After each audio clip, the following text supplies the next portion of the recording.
জীবনে এই প্রথমবার বিয়ে করলাম, কিন্তু তোমার অনুমতি ছাড়া তোমার গায়ে টাচ করতে ইচ্ছা করতেছে না। আমি মনে হয় তোমার প্রচুর ভালোবাসা ভালাইছি। তুমি যদি ভালোবাসা সাড়া দাও তাহলে সংসার করব, তো সংসার না সব কিছুই। আর যদি ভালোবাসা সাড়া না দাও তাহলে আর সংসার হবে না। শোনো, আমি অন্য রুমে চলে যেতেছি, তুমি একাই থাকো, আমি একা থাকি। আল্লাহ, জীবনের প্রথমবার বিয়ে করলাম, বউ থাকবে এক রুমে, আমি থাকবো আরেক রুমে।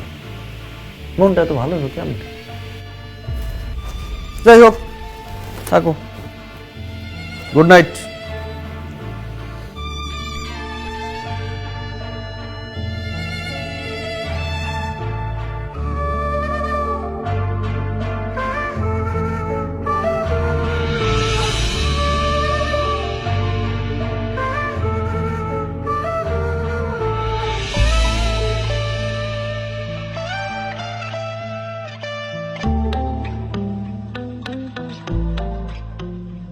কি গো বউ, তুমি তো সারা রাত ঘুমাও নাই।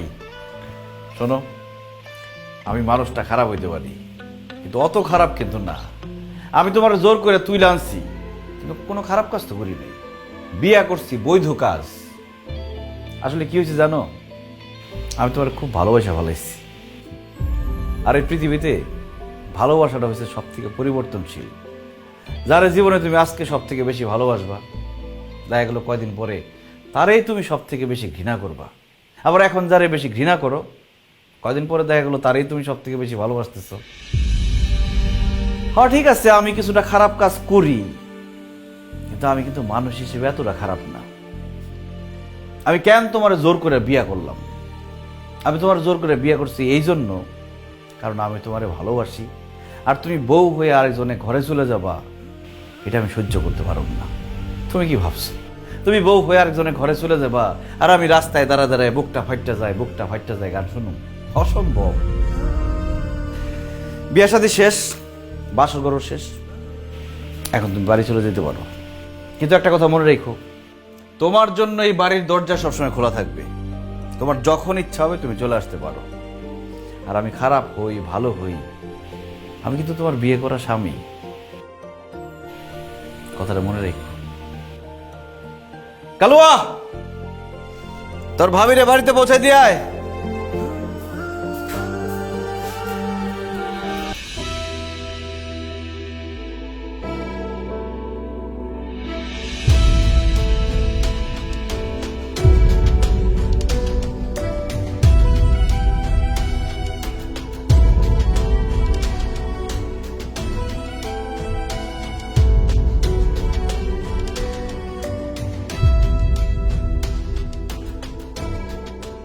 কিরে মা, সারা রাত কোথায় ছিলি?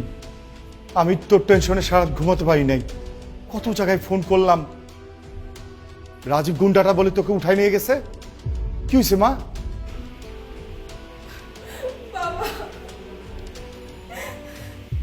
কি হয়েছে খুলে বল।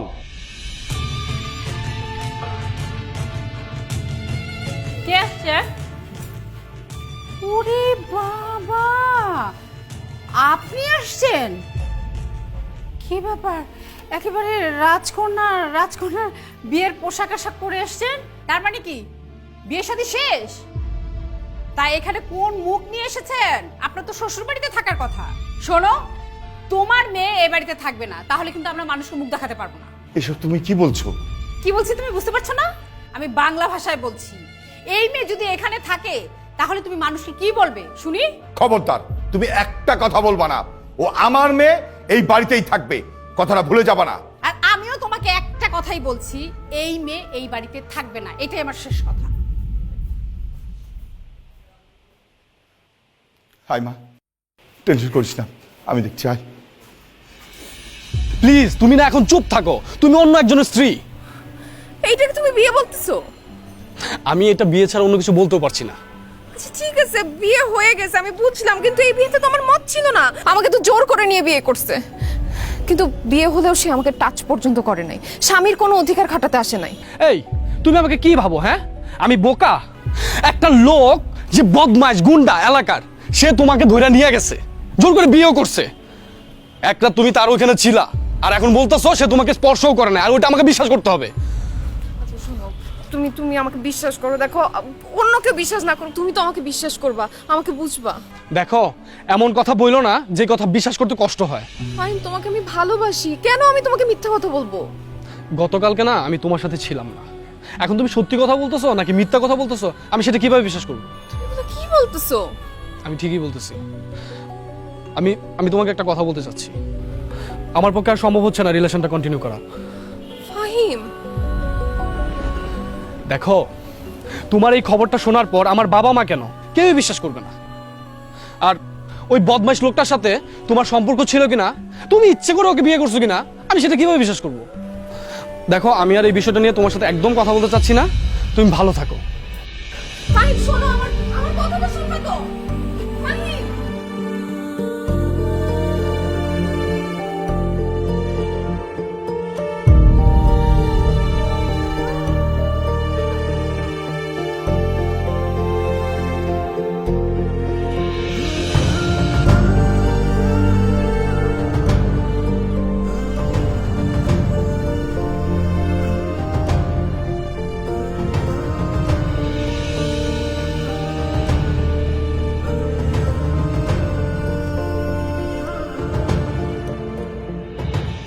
তোমার জন্য এই বাড়ির দরজা সবসময় খোলা থাকবে।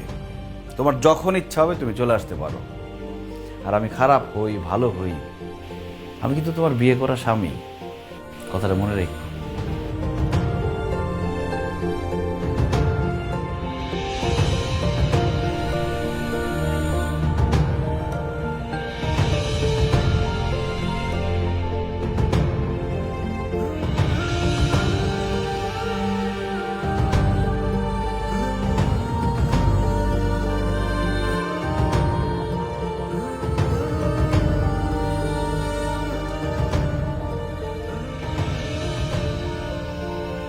ভাই, ভাই, ভাইজান, কিরে আমার মতো চিল্লাচ্ছি কি হয়েছে? আমি খামাকা চিরাইতেছি, ওই দিকে দেখেন।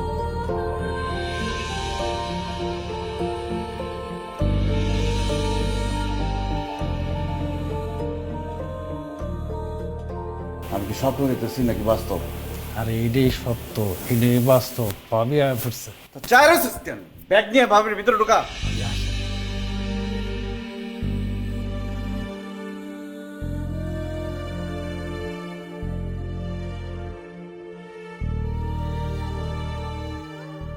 আল্লাহর মাল আল্লাহ রক্ষা করছে। কি বললেন? না মানে বলতেছিলাম, ইজ্জত ধরে মাছ ছিল টান, ভালোবাসার টানে আবার আমার বুকে ফিরে আস। তোমার আমি যাইতে দিয়েছিলাম কেন জানো? হ্যাঁ জানি, কারণ আপনি আমার ইচ্ছার বিরুদ্ধে জোর করে বিয়ে করছেন। আপনি বুঝতে পারছেন যে এটা একটা অন্যায়, অনুতপ্ত হয়েছেন, এর জন্য আমাকে যেতে দিচ্ছেন। তোমার ধারণা পুরোপুরি সত্যি না। তাহলে কেন যেতে দিচ্ছেন? তোমার ভালোবাসা পরীক্ষা করার জন্য, মানে আমারে তুমি সত্যি সত্যি ভালোবাসতে পারছো কিনা এটা যাচাই করার জন্য। ভালোবাসা না ছাই, কেউ সত্যিকারে ভালোবাসলে এরকম জঘন্য একটা কাজ করতে পারে? শোনো, তোমার যেহেতু তুই লাইনা জোর করে বিয়ে করতে পারছি, তোমার সাথে জোর করে কিন্তু ঘর সংসারও করতে পারতাম। সে অ্যাডম আছে আমার, কিন্তু সেটা তো আমি করি নাই। কেন? এলাকায় তাফালিং করা কিন্তু আমার প্রত্যেক দিনের অভ্যাস।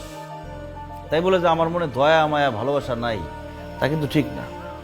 খাঁচায় বন্দি পাখির যন্ত্রণা আমি খুব ভালো বুঝি।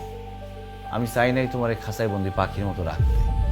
আমি চাইছি তুমি আকাশে মুক্ত পাখির মতো উড়ে বেড়াও, উড়তে উড়তে আমার চারপাশে আসো, আমি তোমাকে জাপটায় ধরবো আর তোমার ভালোবাসার সমুদ্রে ডুব দিব। আমি জানি আপনি অনেক পাওয়ারফুল, আপনি চাইলে অনেক কিছুই করতে পারতেন, কিন্তু ভুলে যাবেন না আমিও অনেক কিছু করতে পারতাম, এখনো করতে পারি। তুমি কি আমার টেক্কা দিতেছ? তুমি কি করতে পারতা কও তো আমারে? এ এলাকা আমার কন্ট্রোলে, আমি যেমনে চামু এমনি হইব। আমি চাইলে নারী নির্যাতন এবং অপহরণের মামলায় আপনাকে জেলের ভাত খাওয়াতে পারতাম, কিন্তু আমি সেটা করি নাই। কেন জানেন? কেন? কারণ আপনি আমার স্বামী। বাঙালি নারী হয়ে আমি স্বামীর প্রতি নির্দয় আচরণ করতে চাই না। শেষবারের মতো ক্ষমা করে আমি চাই অমানুষটাকে মানুষ করতে। এর জন্য ফিরে এসেছি। আমি অমানুষ? আমার চোখে তো নিশ্চয়ই, এবং জলজ্যান্ত একটা। এই তুমি কি বলতেছো? তোমার কি মাথা ঠিক আছে? এখন তো মুখে বলতেছি, এরপর মুখেও বলবো না, কাজ করে দেখা।